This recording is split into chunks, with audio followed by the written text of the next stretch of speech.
Good afternoon. The program shows that I'm presenting also with Peter Head. Peter Head couldn't be here today, although we have done a mind meld which fits very well with my typical schizophrenia, so I should be able to cover adequately what both of us had in mind. The reality of the world today is that in the industrialized world, with the exception of transport, CO2 and greenhouse gas production has been relatively flat.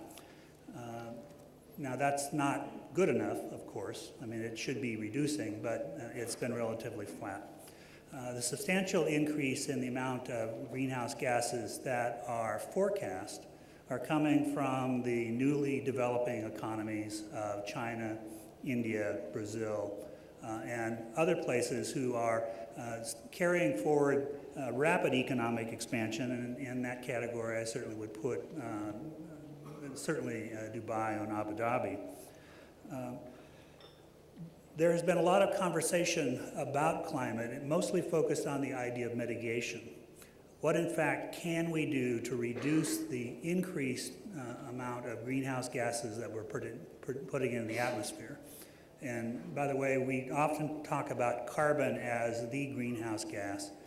There are a number of greenhouse gases.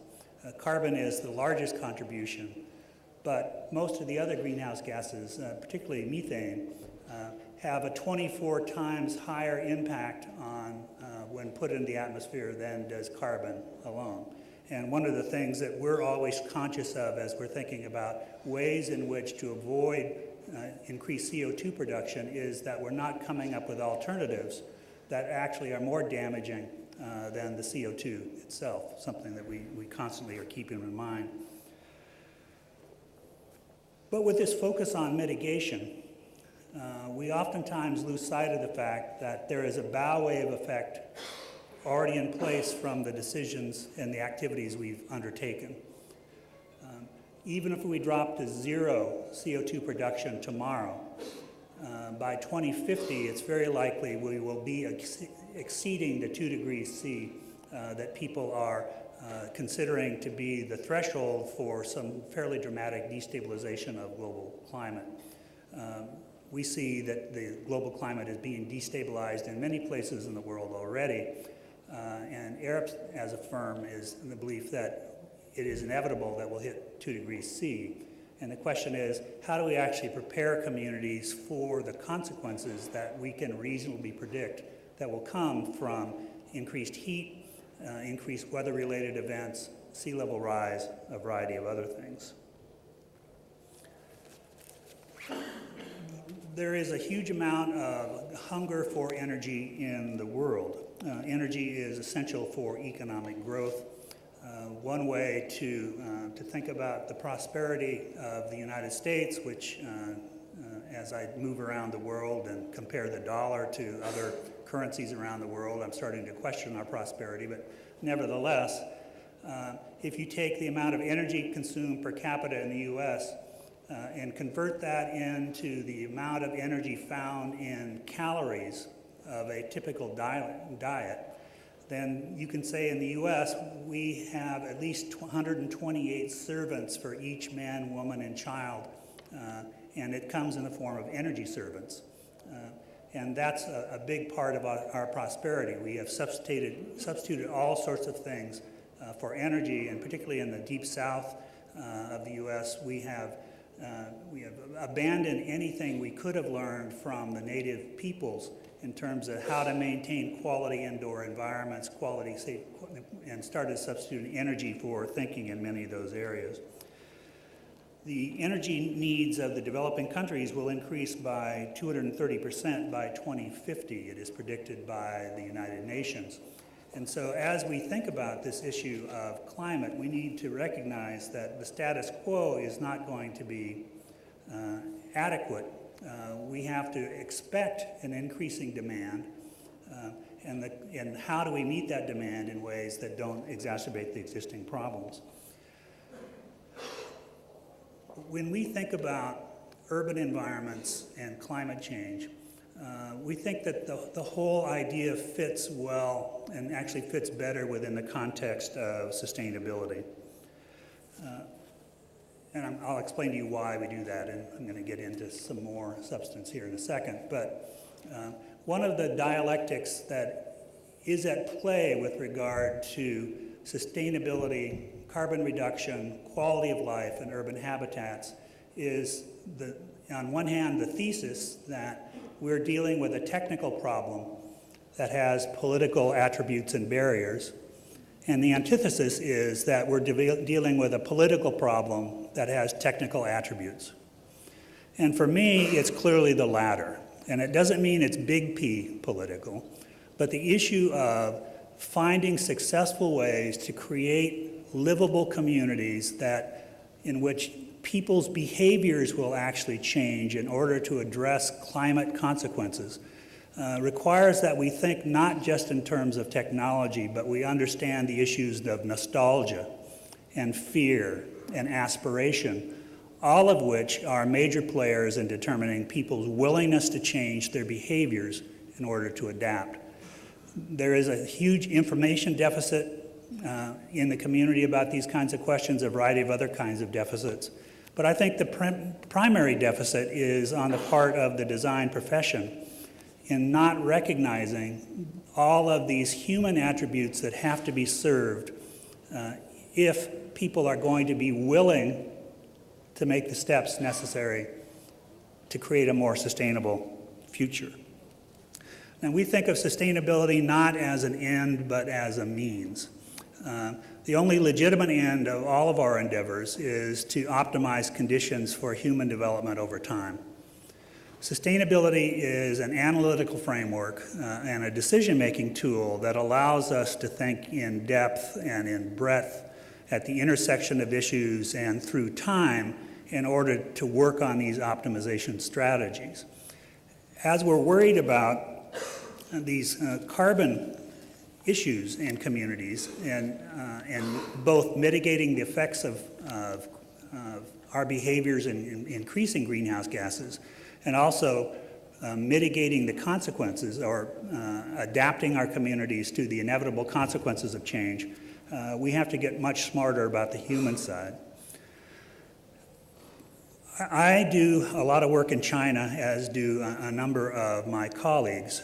And any one of my colleagues who is Chinese can give this presentation better than I can, because one of the things you rapidly learn is, as you move from culture to culture, is that only those people in that culture can actually understand the images, the messages, those sorts of things, but I'll do my best. The Minister of the State Environmental Protection Agency went on record as saying that China's development is ecological and sustainable, and the damage will not be reversible once higher GDP has been achieved. Now, this was a statement made 4 years ago. Higher GDP is being achieved all the time, and the Chinese government, many of the first-tier cities, many of the second-tier cities are now starting to take the idea of sustainability and greenhouse gas reduction seriously as a key strategic idea rather than an environmental idea. And that's how we got into this conversation about Dongtan. Dongtan is an ecological city. The Premier of China told our chairman that Dongtan must be the world's most ecological city when it's completed. It sits on the end of an island in the mouth of the Yangtze, and it sits immediately adjacent to an avian habitat that is covered by the UN Convention on the Protection of Wetlands. The idea of putting a new city of 500,000 people immediately adjacent to one of the world's most fragile avian habitats has been the big and most significant challenge for what we're doing. The site itself is 86 square kilometers. There will be about 30% of that site that's actually developed. The rest of it will be used for two purposes. One is to create an ever-increasing buffer between the development and the habitat. And the second is to produce biofuel for the combined heat and power systems in the plant itself.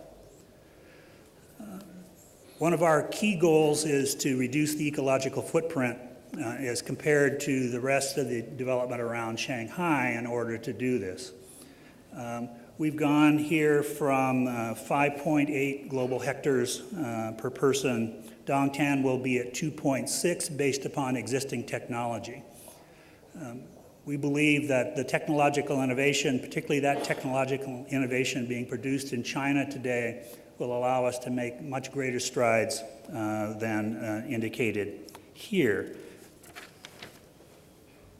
By the way, there was some mention of, in an earlier presentation about Dubai's ecological footprint, or the UAE's ecological footprint. For the person who made that, rest assured that you're not first in the world. The city of Houston in Texas is first in the world at 14 Earths to maintain their lifestyle, which is one of the number of the disgusting ways in which the U.S. claims to be number one. In order to achieve these objectives, we had to create a very sophisticated integrated resource management model that looks at all of the inputs and outputs that go into the creation of the city of Dongtan. This is the highest level look that's produced with this model.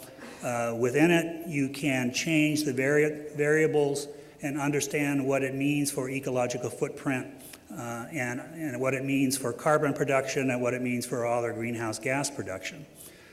Our client, Shanghai Industrial Investment Corporation, insisted that we develop this model because they need to demonstrate to the central government of China that they are in fact being a responsible developer and meeting these objectives.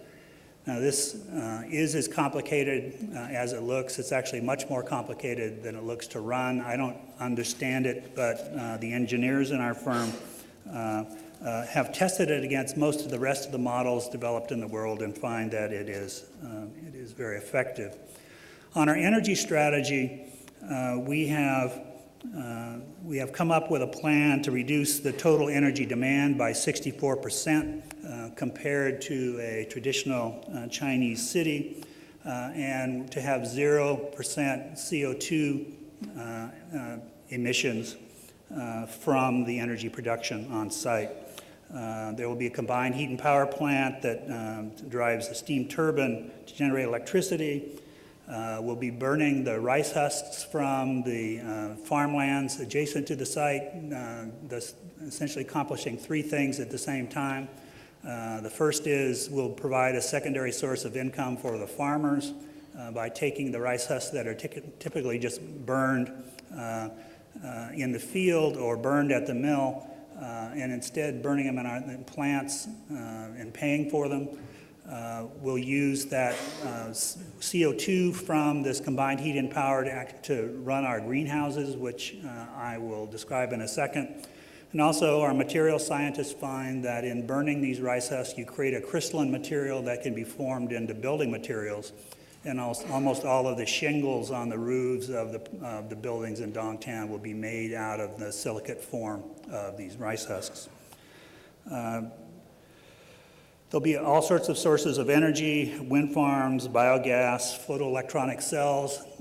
This site has difficulties given that it's adjacent to wetland, but also has many strengths in terms of its ability to use almost everything in our renewable resource array to provide heat and power. A very important change in China's energy law has just occurred that allows us to now sell power back to the Chinese grids, which will make this much more cost-effective. And we have also taken on one of the hidden energy drivers for most projects. The pumping of water ends up being a very important part of the energy signature of any project. Through the use of siphons rather than pumps, we are dramatically reducing the amount of energy used in moving water around. The water strategy is also critically important. We are reducing water consumption by 43%, and water discharge will be reduced by 88%.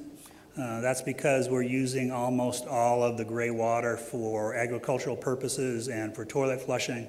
The entire project will be double plumbed to make this happen.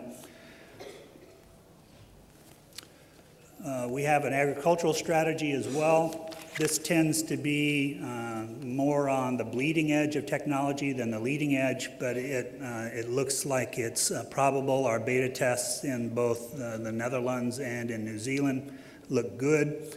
One of the goals of the project is to have no net loss in agricultural productive capacity as this agricultural area is converted in part to urban. So there will be a series of factory farms, for want of a better term, interspersed in the city driven by solar power, the CO2 coming off the combined heat and power systems, and tuned diodes as the lighting system. By tuning the diodes and controlling for the atmosphere, you can dramatically increase the production of organic foods. And the goal is that all of the vegetables consumed on the site will be produced either in small plots on the site itself or through these factories. On the transportation strategy, there will be no CO2 emitting automobiles or forms of transport allowed on the site. That's not to say that there won't be CO2 impact, because there'll be parking outside the site for those people who want to have cars to commute. But everything on site will be either hydrogen, electrical, or human power, bicycle and foot. There are no through streets anywhere in the project, although there are through paths for pedestrians and bicycles. All of the freight and much of the transportation movement will be on small ferries that are run off of solar power and run on batteries. Again, that's not the perfect solution given the battery technology today, the amount of lead, those sorts of things have to be looked at, but we're getting better at those sorts of things. And in conclusion, let me say that with growing populations, we believe that all of us have an obligation to start to test the limits of our thinking, move beyond our conventional wisdom, and figure out ways to take the idea of sustainability not as a technical idea, but as a socio-political technical idea, and create the environments where people will choose to live and have better lives. We believe in an integrated urbanism approach where all the disciplines need to be together up front, and only through that kind of initiative can you create projects like Dongtan. Thank you very much for your time.